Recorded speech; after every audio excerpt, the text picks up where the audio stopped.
বছর আগেই দেখছি রাস্তাটা ভঙ্গুর দশা। ভাবছিলাম যে করোনার কারণে হয়তো বা কাজ বন্ধ হয়েছে, করোনা শেষ হয়ে গেছে, আমরা স্বাভাবিক জীবনযাপন করা শুরু হয়েছি, তারপরে কিন্তু রাস্তার কোনো কার্যক্রম শুরু হয়নি। তা আমরা ভাবছি যে এটি কোন দশা। মাঝে মাঝে আমরা দেখতে পারি যে মগনা টু ভাটিবাড়ি অর্থাৎ ছাপটানা পর্যন্ত মাঝে মাঝে দুই এক ট্রলি খোয়া নিয়ে আবার ঠিকঠাক শব্দ করে, মনে হলো যে রাস্তাটার কাজ মনে হয় শুরু হয়ে গেল। তা আসলে তো কাজ শুরু হয় না। এরকম এই যে ভাওতাবাজি, এটা ভাওতাবাজি আর কতদিন চলবে? আমি এলাকার অভিভাবকদের পক্ষে একজন অভিভাবক হিসাবে এবং ছাত্রছাত্রীদের একজন গার্জিয়ান হিসেবে বলতেছি যে অনতি বিলম্বে এই রাস্তাটি যদি সংস্কার এবং মেরামত করা না হয়, তাহলে আমাদের এই পিছিয়ে পড়া জনগোষ্ঠী আরো অনেক পিছিয়ে পড়বে। তা আমরা মনে করি যে মগলাহাট ইউনিয়নের কিন্তু দুইটা প্রাণ কেন্দ্রের রাস্তা, একটা হলো দুরাকুটি টু লালমনিরহাট, আর একটা হলো মগলাহাট টু সাবটানা। তা দুইটাই কিন্তু গুরুত্বপূর্ণ রাস্তা। তা আমি সবিনয়ে জেলা প্রশাসক মহোদয় এবং এলজিইডি এক্সিয়ানকে অনুরোধ করব অতি দ্রুততম সময়ে যেন এটির মেরামত এবং সংস্কার করে সুন্দর একটি রাস্তায় পরিণত করা হয়, এই আহ্বান জানিয়ে আমি সবারই সুস্বাস্থ্য এবং দীর্ঘায়ু কামনা করে আমার কথা এখানে শেষ করছি। বাংলাদেশ জিন্দাবাদ। আমরা যদি তাদেরকে জিজ্ঞেস করি, তারা আমাদেরকে বিভিন্ন রকম ভয় ভীতি দেখিয়ে এই রাস্তাটা দিনের পর দিন অবহেলা ছেড়ে রেখেছে। আমরা বলতে চাই এই এলাকার মানুষ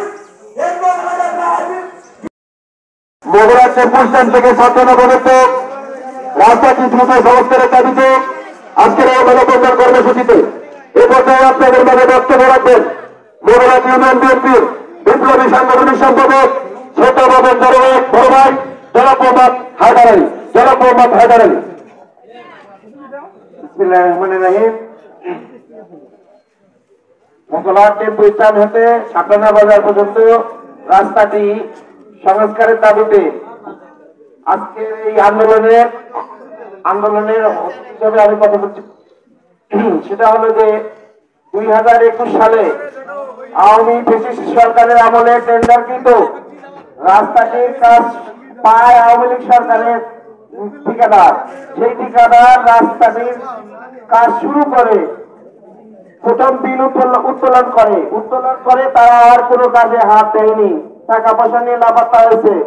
টাকা পয়সা নিয়ে লাপাত্তা হওয়ার সুযোগ তার নাই, যেহেতু তার টেন্ডার সিকিউরিটি মানি জমা আছে এলজিডিতে। সেই এলজিডির কর্তৃপক্ষ তার টেন্ডার সিকিউরিটি মানি বাজেয়াপ্ত করে তাদের টাকার কাজ যদি না হয়ে থাকে তারা মামলা নেয়নি এখনো। সেই আওয়ামী সরকারের দোষক এলজিডি কর্তৃপক্ষ কেন রাস্তা ব্যবস্থা নিচ্ছে না?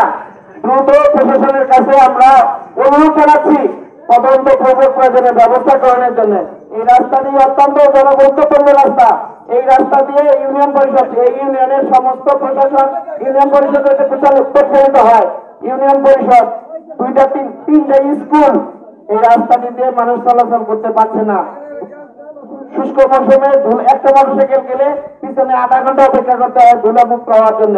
রাস্তাটি সম্পূর্ণ চলাচলের অনুপযোগী। তাই আমি মগলাহাট ইউনিয়ন বিএনপির পক্ষ থেকে আমি আবেদন জানাচ্ছি জেলা প্রশাসক মহোদয়ের কাছে, সেটা হলো বিষয়টি দ্রুত প্রয়োজনে তদন্তপূর্বক প্রয়োজনে ব্যবস্থা গ্রহণের জন্য